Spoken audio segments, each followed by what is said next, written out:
दोनों रूममेट्स हैं, मतलब साथ ही रहते हैं, रूममेट्स हैं, साथ ही एडमिशन लिया है, साथ ही फाउंडेशन किया है, साथ ही 12th किया था, और साथ में वो CAIPC में, उस समय IPC हुआ करता था।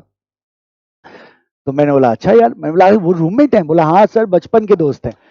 अब जैसे 4 रो का क्लासरूम था, तो एक रो के कॉर्नर में बैठता था और दूसरा लास्ट रो के कॉर्नर में बैठता था, मतलब कॉलम के। दोनों क्लास के 2 कोने में बैठते थे। जब उसने मुझे ये बताया कि दोनों बहुत ही गहन दोस्त हैं, बहुत ही अच्छे फ्रेंड हैं, हमेशा साथ रहते हैं, बचपन से साथ है, स्कूल वगैरह साथ ही करी थी, साथ ही रह रहे हैं हॉस्टल में, तो ये क्वेरी मेरे दिमाग में आ गया कि यार इतना अच्छा दोस्त होने के बाद ये दोनों अलग अलग कैसे बैठ सकते हैं, एक ही क्लास में आते हैं, वो भी रोज डेली का रूटीन था। सबसे पहले आते थे, एक कॉर्नर में चला जाता था, दूसरा दूसरे कॉर्नर में चला जाता था। मेरे से रहा नहीं गया। दूसरे दिन जब मैं गया क्लास, तो आफ्टर क्लास मैंने उन दोनों को बोला आप दोनों रुक जाना, मेरे से मिलके जाना। वो रुक गए। क्लास के बाद मैंने पूछा ये बताओ कि तुम्हारे बारे में मुझे पता चला, you guys are roommates and friends. बोलते हैं हाँ सर, हम दोस्त हैं, बहुत पुराने बचपन से दोस्त हैं।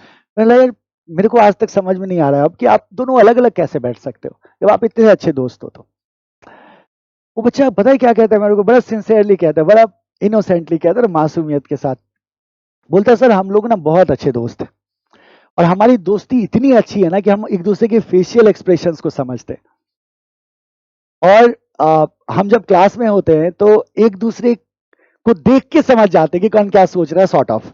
तो हमारी हमारी केमिस्ट्री इतनी स्ट्रांग है कि अगर किसी बात पे ये हंसा तो मैं भी हंसूंगा, और वो डिस्टर्ब करता है हम दोनों को, क्योंकि हमारी ट्यूनिंग इतनी अच्छी है कि हम दोनों को इतनी अच्छी तरह से समझते हैं कि अगर मान लो आप पे हंसने का दिल कर रहा है ना, जैसे आप पे भी हंसते हैं ना सर बच्चे में, बोला हाँ मैं तो जानबूझ के हंसाता हूँ। बोला सर जैसे आपने कुछ बोला और अगर इसे हंसी आएगी तो मुझे भी आएगी, या ये जिस चीज को नोटिस कर रहा है मैं भी करूंगा, या हम दोनों की आंखों आंखों में अगर हम दोनों एक दूसरे की तरफ देखते हैं तो हमारी कुछ न कुछ शरारत होंगी, और ये हम जानते हैं, ये हम करते आ रहे थे, स्कूल में भी यही होता था।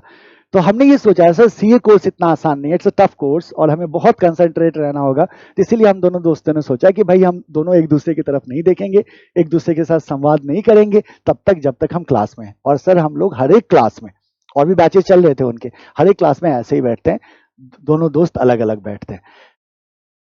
देखो कितना रिस्पॉन्सिबल बिहेवियर है, कितना रिस्पॉन्सिबल बिहेवियर है। बहुत अच्छे दोस्त हैं, एक दूसरे के लिए जान देने को तैयार है, लेकिन साथ नहीं बैठते क्योंकि क्लास में डिस्टर्बेंस नहीं चाहते। वो क्या कह रहे थे कि अगर सर क्लास में डिस्टर्ब हो गए तो ये हमारे रिजल्ट को अफेक्ट कर देगा। सीए एग्जाम बहुत टफ होता है, इतना आसान नहीं होता, बहुत टफ एग्जाम होता है, और बहुत मेहनत करनी पड़ती है, बहुत डेडिकेशन चाहिए, बहुत स्ट्रॉन्ग डिटर्मिनेशन चाहिए, पत्थर बनना पड़ता है एकदम यहाँ से। स्ट्रॉन्ग जिसको नहीं कहते, एक मोहम्मद अली बनना पड़ेगा आपको, बॉक्सिंग का जो मोहम्मद अली था ना वैसा बनना पड़ेगा अगर आप वाकई सीए निकालना चाहते, तो यहां से स्ट्रांग होना पड़ता है। और वो दोनों बालक किसी भी क्लास में साथ में नहीं बैठा ताकि वो एक दूसरे को डिस्टर्ब ना करें। सी हाउ इंस्पायरिंग, है ना? सो हमें क्या करना चाहिए, when class is running should be fully concentrated, fully determined. मुझे पूरा भरोसा है आप फुल पेस पे होंगे, अपने स्पीड ऑफ स्टडी आपकी मैक्सिमम लेवल पे होंगी, नहीं है तो करो, है ना? और ज्यादा से ज्यादा टाइम क्या करो, यूटिलाइज करो पढ़ाई में। शाम का 1 घंटा आपका फ्री होना चाहिए जिसमें खेलो कूदो मस्ती करो, लेकिन बाकी जो टाइम है उसमें से मेजॉरिटी ऑफ टाइम क्या करिए, पढ़ाई को डिवोट करिए।